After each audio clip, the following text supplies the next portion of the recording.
ہے کہ 12 جولائی کے فیصلے کے بعد پی ٹی آئی یہ چاہ رہی تھی کہ ان کے ارکان کے باقاعدہ نوٹیفیکیشن جاری کیے جائیں. اب تو اس فیصلے کے بعد ان کی تعداد اور گھٹ گئی ہے. تو یہ جو نمبرز کا معاملہ ہے یہ پی ٹی آئی کے لیے ایک تو قانونی طور پہ کتنا بڑا سیٹ بیک ہے ان کے لیے, اور یہ پھر نمبرز کی معاملے کو اگر ہم دیکھیں تو کیا نقصان ہوا ہے ان کا؟ دیکھیں, پاکستان تحریک انصاف کو نمبرز کا کوئی زیادہ ایشو نہیں ہے, اس لیے کہ اگر ان کو یہ سیٹیں ان کے پاس رہتی یا مخصوص نشستیں بھی ان کو مل جاتی ہیں تو پاکستان تحریک انصاف اس پوزیشن میں نہیں آ سکتی کہ وہ حکومت بنا لیں یا پھر وہ اس حکومت کے خلاف تحریک عدم اعتماد لے آئیں. اصل مسئلہ یہ ہے کہ یہ نمبر میٹر کرتے ہیں حکومت کے لیے. حکومت ڈیسپریٹ ہے کہ کسی نہ کسی طریقے سے ہماری سیٹوں میں اضافہ ہو, اور اگر ان کی سیٹوں میں اضافہ ہوتا ہے تو 2/3 اکثریت اگر وہ حاصل کر لیتے ہیں تو پھر وہ آئینی ترمیم لا سکتے ہیں, جس کے ذریعے ایک جوڈیشل پیکج کی بات ہو رہی ہے, جس میں چیف جسٹس کے عہدے کی میعاد میں اضافے کی بات ہو رہی ہے, ایکسٹینشن کی بات ہو رہی ہے.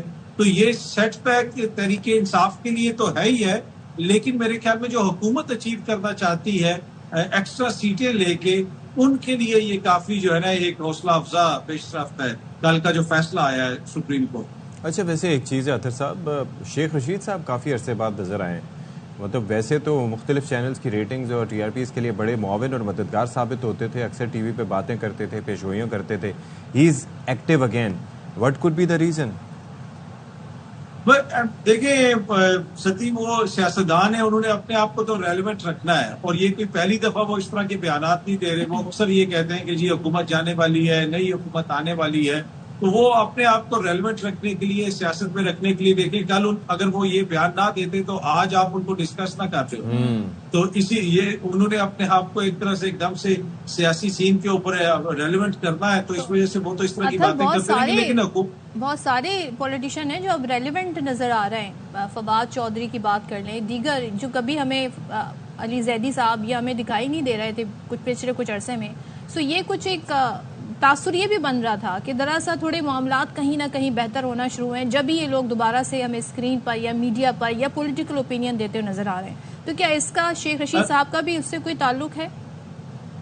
دیکھیں بالکل, یہ جن شخصیات کا آپ نے نام لیا یہ دوبارہ سیاست کے اندر انٹری دینے کی کوشش کر رہے ہیں. فواد چودھری صاحب دوبارہ جو ہے پی ٹی آئی میں آ رہے ہیں, اور وہ ان کی جماعت جو ہے وہ کیا کہہ رہی ہے وہ بھی ہمارے سامنے, علی زیدی صاحب کے بھی بیانات ہمارے سامنے. تو یقیناً کہیں نہ کہیں سے کچھ نہ کچھ چیزیں تو تبدیل ہوئی ہیں. پہلے یہ لوگ سارے سیاست سے علیحدہ ہو گئے تھے اور عمران خان سے علیحدہ ہو گئے تھے, اب یہ سارے لوگ سامنے آ رہے ہیں, تو چیزیں تو ہیں.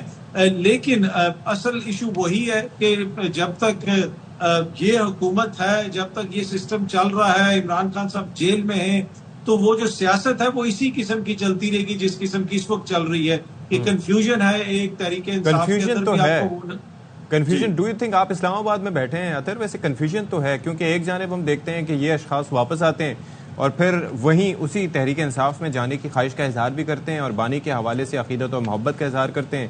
پھر دوسری جانب سے جی اسٹیٹمنٹس بھی آتے ہیں اور ایکشنز بھی جو سامنے آتے ہیں وہ بھی ایسے اسٹرکٹ ہی ہیں. تو یہ بظاہر کچھ سمجھ نہیں آ رہا کہ ہو کیا رہا ہے.